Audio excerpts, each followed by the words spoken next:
Hi and welcome back to the channel. I've got a bit of a mixed audience, I think it's fair to say, between people who read books and people who are very much into obscure movies. So I thought it might be worth my while to do a crossover episode of some ways, not talking about books and movies together, but talking about 6 movies that if you've grown up in like a Hollywood bubble or those kind of movies where they're on TV all the time and you want to kind of explore and see what else there is outside that world of cinema. Here are, I think, 6 good entry points with sort of different genres that I'll present to you to go and explore. And if you're wondering where to get them or otherwise, I'm going to put a link to somewhere where you can do a DVD rental service, get to a 30-day free trial, load some of these discs up, get them sent out to you, because I think in general the idea that these boutique Blu-ray companies which do extras etc. give you an insight into not just the film and the filmmaking process, but the reasons why these films are cool, interesting, all of that good stuff. I would encourage anybody that's been watching my channel from the movie side for many years to kind of do the same thing in your own channel. If you've been following my channel at all, you'll know that these are 6 kind of bog standard movies for me, the ones that I've seen and heard me talk about before, but that I think are very good entry points for that. And outside of just myself doing it, other people might specialise in a bit of genre cinema, so people who like horror movies, they might be able to recommend 6 movies that are good entry points into different types of horror around the world. I think it's an interesting experiment. And then in a couple of weeks, depending on how people get on with these, or a month or so, I might do, if you like this movie, then this might be a good next step for you. And I'm going to use as an idea kind of outside mainstream Hollywood films. So a lot of that will be world cinema, and there's a lot of world cinema in here. In fact, there's only one English language film that's within here. Don't let that put you off. I'm trying to pick things that I think are very approachable for various reasons. And the first one I'm going to show to you is, well, a good place to start in terms of world cinema. I had to have one of this person's films on here because I think for a lot of people this is kind of the next first step for a lot of people. And that's Akira Kurosawa, and you could pick any kind of film from Kurosawa's career by and large. I could have went with obvious ones like Seven Samurai, kind of more general crime film like Han over the Gun, but I'm going for Ikiru. And I'm going for Ikiru because, well, a couple of reasons. One, I think it's a story that a lot of people can relate to, especially when you get to a certain age. It's a story of a man who is faced with his own mortality and then has to look at his mortality within the context of everything that he's done in his life to this stage. People that work very hard for a living and devote their life to work.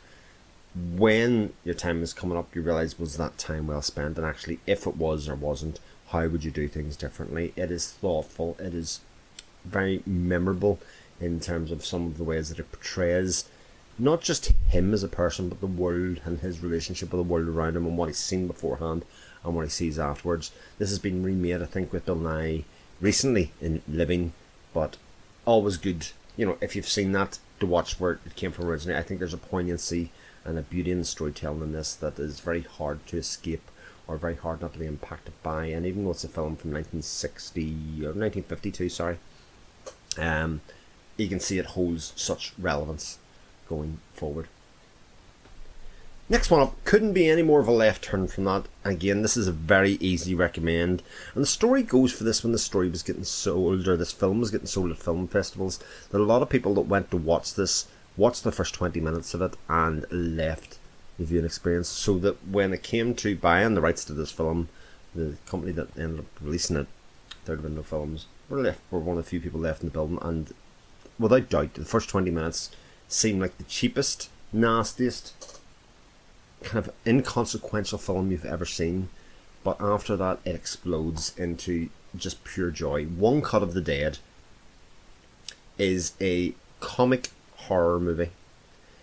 Now, if I tell you that my wife can't watch Doctor Who, it's too scary, and she watched this, and certainly revulsed by some parts of it, and she loved it as well. She didn't even have me watching it beside, or when she watched it with the youngest, and they both loved it, and it's so charming and it's so good, and it basically is the making of a low budget zombie flick.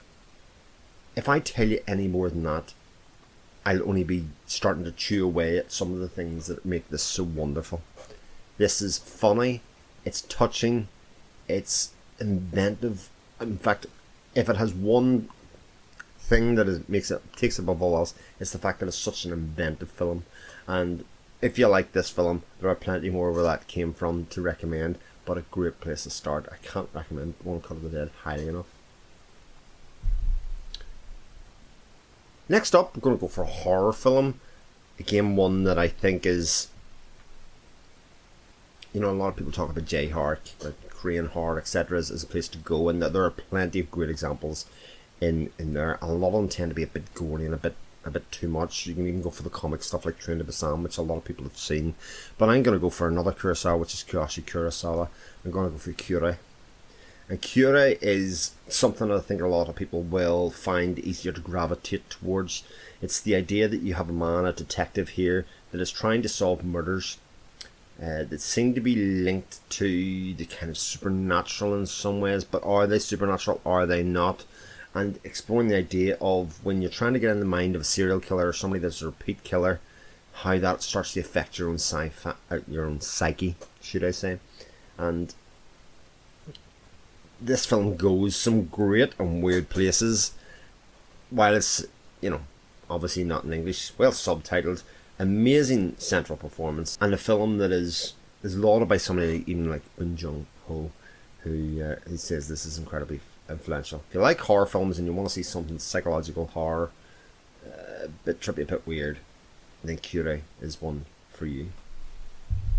Now I'm going to go for an English language one, something that's very counterculture, a 1980s-ish film, I'm pretty sure.